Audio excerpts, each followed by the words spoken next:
Waraanni bilisummaa Oromoo Wobboon Labobbaa Irbushinni Gaatiin tarkaanfii fudhataa jiru jabeessa itti fufuudhaan ammoo lixa Harargee aanaa Gumbii Bordoddee fi lixa Shaggar aanaa Bunaa Ginda bira keessatti injifannoo gonfatu beeksisee jira. Waraanni bilisummaa Oromoo Wobboon godina lixa Harargee aanaa Gumbii Bordoddee Araddaa Saamaa iddoo jajjabaa jedhamtutti ammoo tarkaanfii raayyaa biyyattii irratti fudhateen humna sakattaa maqaa bootiin bobbaate kan barbadeesse injifannoo guddoo gonfatee jiraachuu kan beeksise heddus madeessuu himee jira.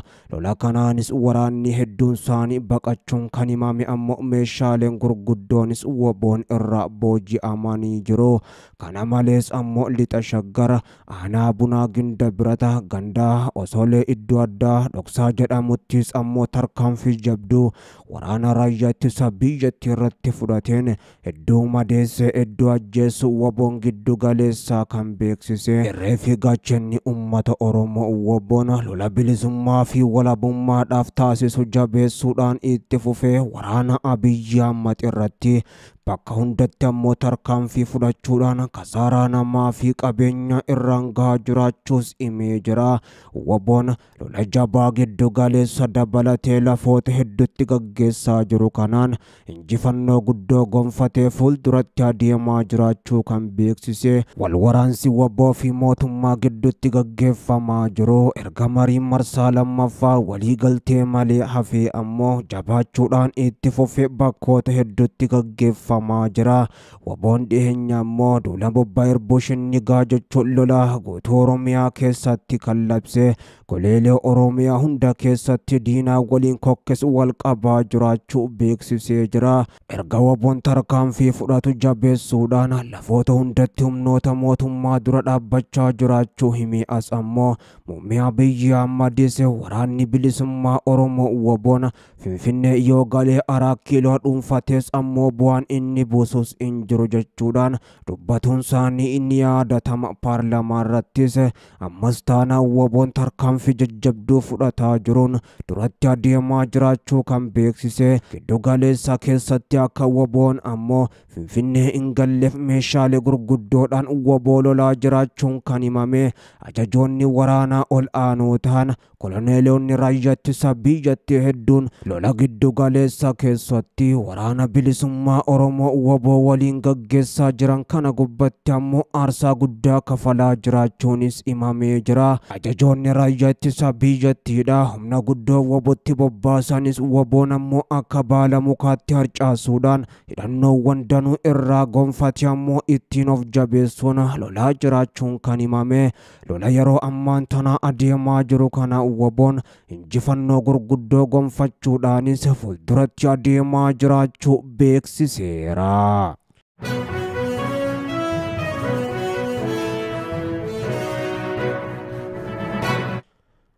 Barattoonni yuunivarsiitii dhibbaa ol konkolaataa ummataatiin naannoo Amaaraarraa gara Finfinnee imalaa turan hidhattoota eenyummaan isaanii hin beekamneen ukkaanfamuun isaanii gabaafame. Namoonni ijaan argan BBCtti akka himanitti barattoonni irra caalaan isaanii yuunivarsiitii Dabraaq irraa gara Finfinnee imalaa turan naannoo Oromiyaa godina Shawaa Kaabaa magaalaa Gabra Gurraachaatti ukkaanfaman kan jedhan. Barattoonni muraasni ammoo miliqanii bahuun kan himan. Maatiin barattootaa baay'een garuu ammallee qabamanii maallaqni itti gaafatamaa jiraachuu dubbatan. Maatiin barataan hidhattootaan uggurame tokko BBCtti akka himanitti guyyaa 3 keessatti birrii 700 akka ergan gaafatamanii jiru. Haa ta'u malee maatiin maallaqa gaafatame kana kaffaluudhaaf humnas akka hin qabne himanii jiru.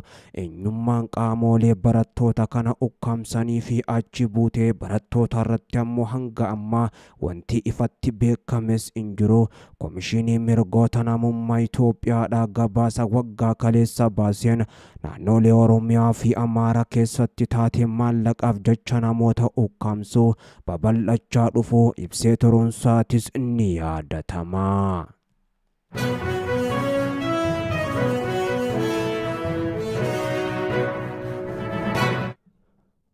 Walwaraansi obbo fi mootummaa jabaatee kan itti fufe waraanni bilisummaa Oromoo obbo fi mootummaan lola meeshaalee gurguddoodha. Giddu galeessa biyyattii baha Oromiyaa keessatti meeshaalee gurguddoo wal haleelus itti fufanii lolichas gaggeessaa jiru.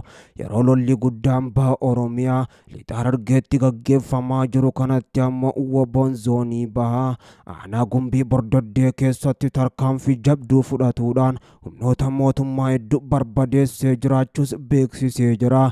Walwaraansi obbo fi mootummaa guyyaa har'aan tanaatis jabaachuudhaan guutuu Oromiyaa keessattuu kibba dabalatee gama biraatiin lixaa fi akkasuma giddu galeessaa haga ammoo baha Oromiyaatti gaggeeffamaa kan jiru. Waboon ammoo lixa Harargee aanaa Gumbii Bordoddee keessatti diina koo gombiseen jira jechuudhaan injifannoo gonfachuus beeksisee jira. Gootichi waraana bilisummaa Oromoo waboon lixa Harargee aanaa Gumbii Bordoddee araddaa saamaa iddoo jajjabaa jedhamtutti ammoo humnoota mootummaa danuu achi buufatanii waraana bilisummaa Oromoo waboo sakatta'uu maqaa jedhuun humnoonni poolisii federaalaa fi raayyaa ittisa biyyattii wal makoo ta'an akkasuma akka gaachana sirnaatti danuu ta'an achitti wal ga'anii kan turan.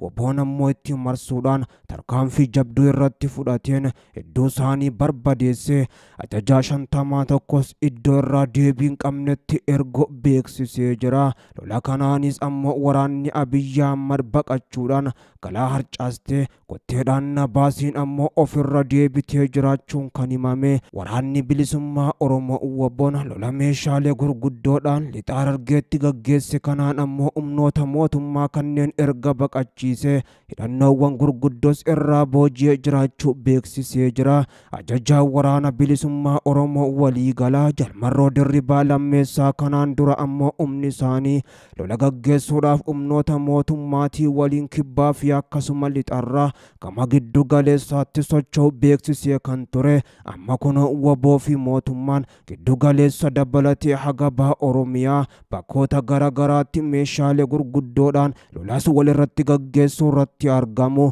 Gara mariitti haa deebi'amu jechuudhaan ammoo yeroo waamichi godhamaa jiru kanatti waboo fi mootummaan injifannoo waraana wal gubbatti gonfachuudhaanis lola jabaa meeshaalee gurguddoodhaan gaggeessuus itti fufanii jiru. Lolichi ammoo yeroo gaggeeffamaa jirutti waraanni bilisummaa Oromoo waboon lixa Harargee aanaa Gumbii Bordoddee keessatti guyyaa har'aan tanaa tarkaanfii jabduu fudhateen injifannoo guddoo gonfatee fuulduratti adeemaa jiraachuu ABO waboon beeksiseera.